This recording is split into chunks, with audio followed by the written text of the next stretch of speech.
What's going on, guys? It is about that time. It's that time where I talk a little bit about what I got in the last little while. It is time for What's in the Bag, son? And this is going to be a little bit smaller because my last video was in January and I didn't get a ton because my financials aren't massive, and if I could, of course, I'd be getting like 50,000 movies.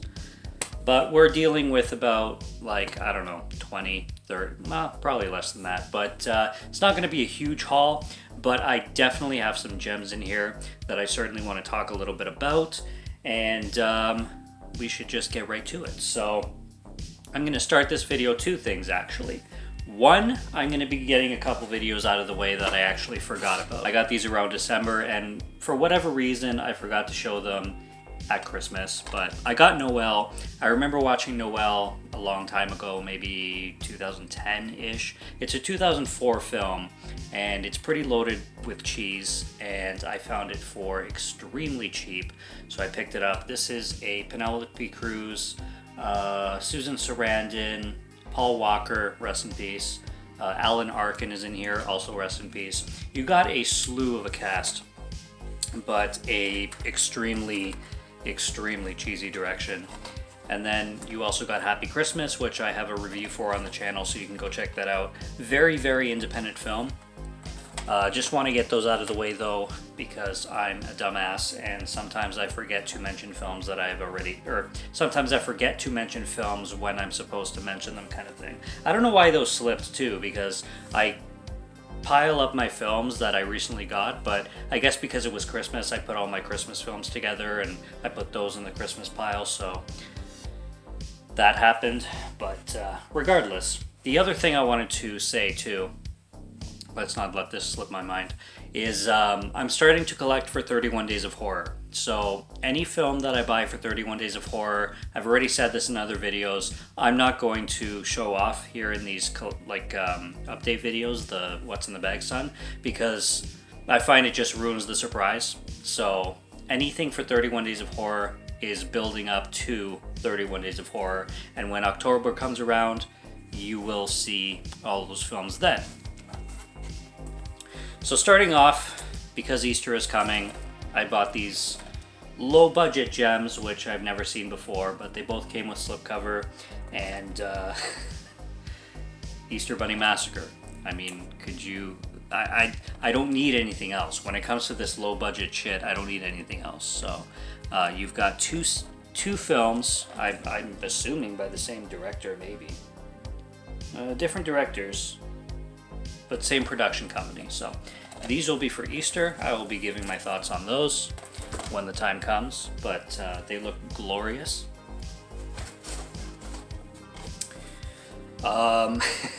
We got some classic gems when it comes to the one is 90s, one is 2000s, but when we get to like cheesy of the time kind of cinema, these are pretty much gold. I'll show this one first because, again, I already reviewed this. Half Past Dead, starring Ja Rule and Steven Seagal, who I'm not a fan of too much, but Ja Rule is the shit. And we've got Morris Chestnut in here too. And I've already talked about this and given my thoughts, so you can just go check that video out if you like. And then we have this one, which I remember watching this as a kid. This is the pay-per-view days. This was like 1990, when the hell did this come out actually?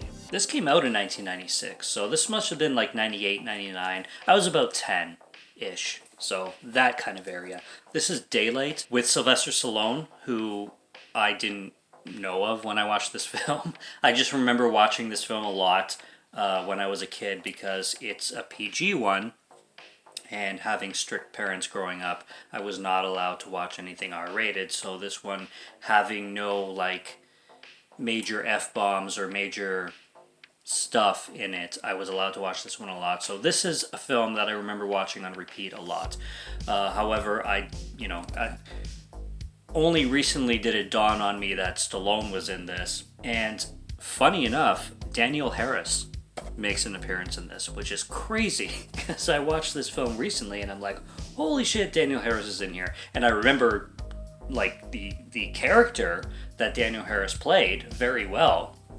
She was one of my favorite characters when I watched this film when I was a child, but you know, when I was a child, I had no idea who Danielle Harris was. I had no connection to Halloween or anything like that. So only recently was I like, oh shit, Danielle Harris is in there. That just makes the movie better. I love that like nostalgia feeling that kind of happens when you watch something that you haven't watched in like 20 years, and then you watch it again and you watch it in a totally different perspective, and it's just that much better. Really cool stuff. There are a few of these that I've actually reviewed already, so I guess I'm just showing them because they're on the pile. That's Wind Chill. I have my thoughts on the channel. This was the first time I watched this film before I gave it the review. So basically it's just another one I'm kind of showing, saying that I have, but if you want my full thoughts, it's on the channel.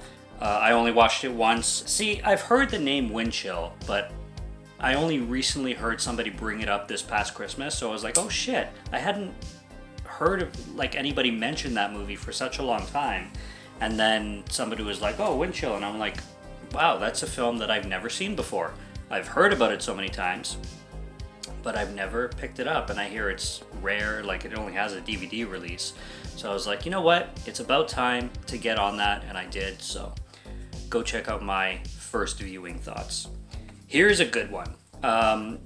This is funny because this film is currently streaming on Tubi, and this is a found footage film, and it got major talk. A lot of people called this their favorite film of 2023. And I had it on my list. I had it on Tubi, like it was on Tubi. I could watch it whenever. And then I watched it, and I like it hit me. It hit me hard. This is a found footage film like no other. It's very, very disturbing. And when I got to the end of it, I started scrolling like, where can I get this cheap?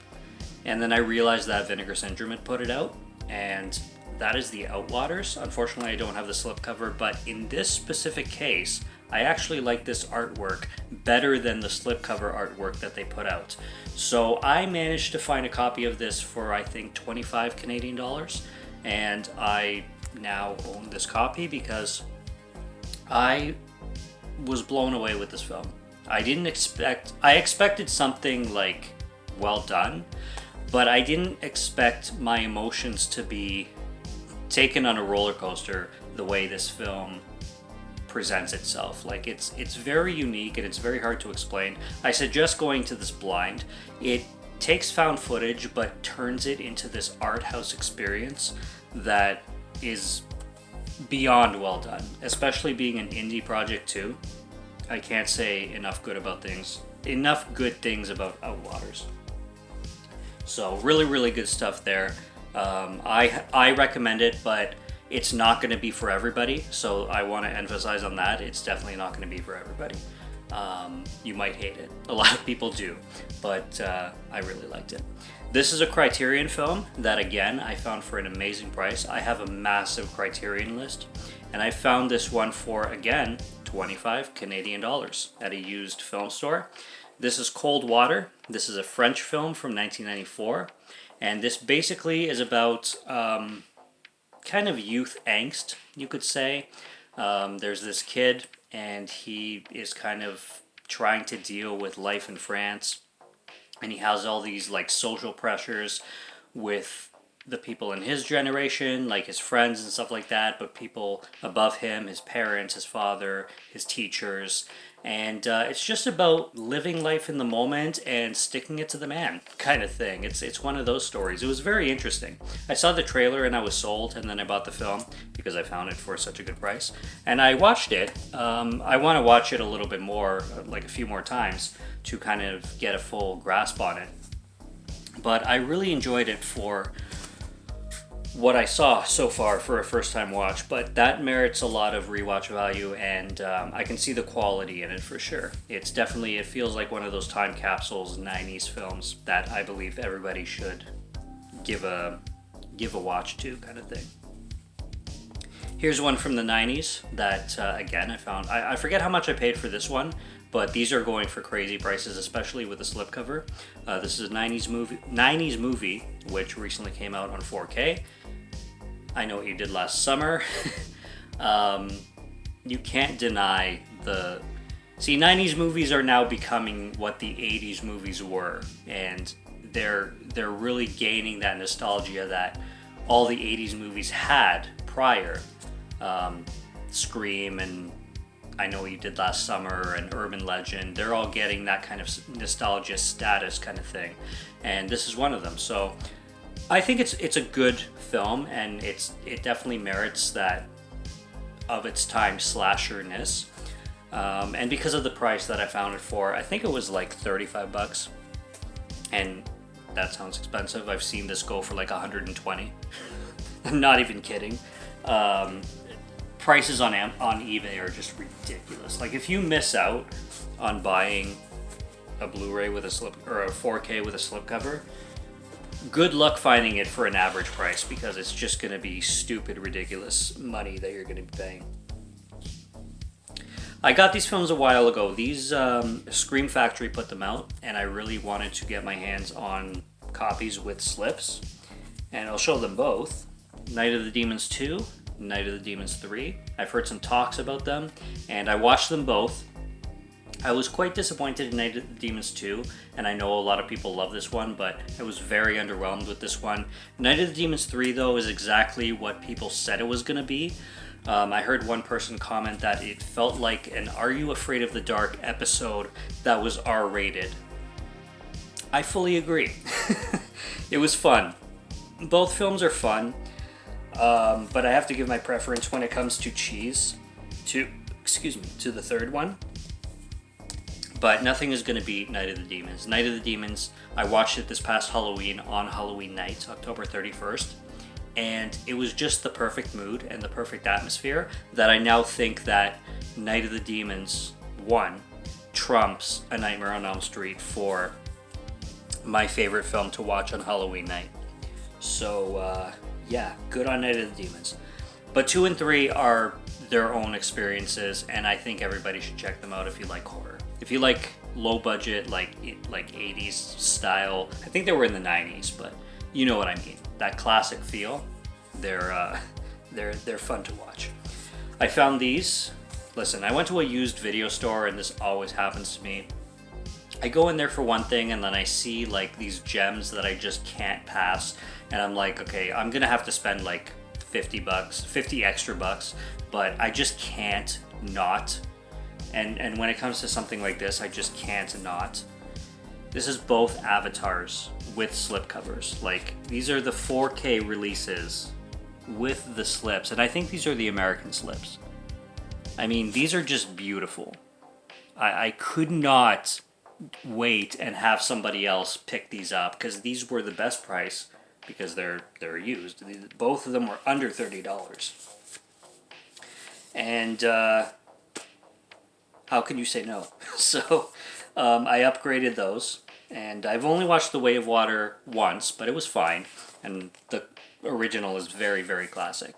So I'm glad I got to upgrade those at a very decent price, because I wasn't going to be paying a fortune for them just to upgrade. I had the original on Blu-ray. I didn't have Way of Water. I was just going to get Way of Water, but I came across those and I had to. I just had to. I had to.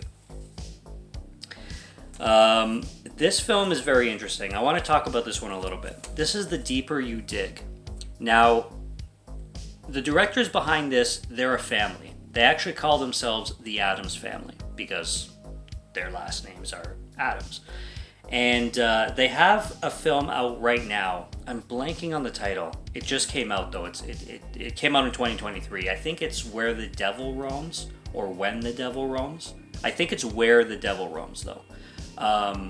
And it's very independent. And these people are based out of New York, and they make independent cinema. And they make it so good. And this film is streaming on Tubi. Again, it's one that I saw on Tubi, and then I went looking for this, and I found this at a fantastic price for, I think total was $20 on eBay, like with tax and shipping and everything. And I was able to pick this up with the slipcover from Arrow Video. And I suggest going to look up all of their films. It's I know they go by the Addams Family, but I don't know if they call themselves anything else.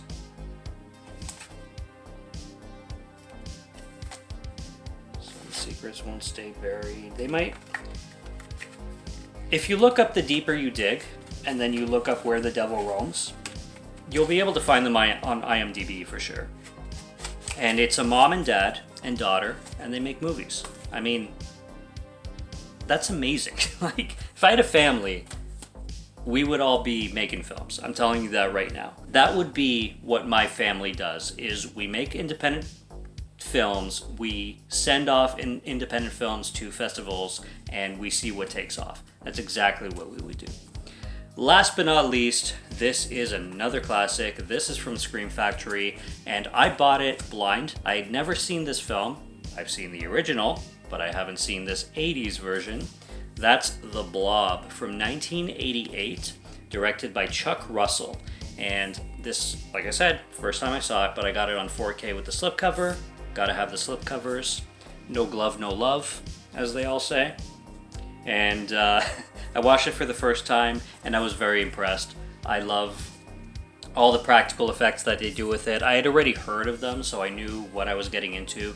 The Steve McQueen one is fantastic. It's probably one of the best 50s monster movies ever made. And I had always heard so many good things about The Blob from the 80s, but never got to see it until I just dipped into it, got the 4K with the slipcover, and watched it for the first time, and I definitely had a good time. So it was pretty amazing. That's my haul. That's all I got for now. I hope to make another one in the next 2 months. I don't know how much I'm going to be picking up, but we'll just have to see. And we shall see how it goes. We'll see if next one is more or less. Only time will tell. As for now, subscribe to Morgan Film Fan if you like to listen to my voice or if you like my film reviews. I'll be back with more soon, so stay tuned for those. Check out what's on the channel already. Stay tuned for what's coming. Until next review, have a good one. Take care and cheers.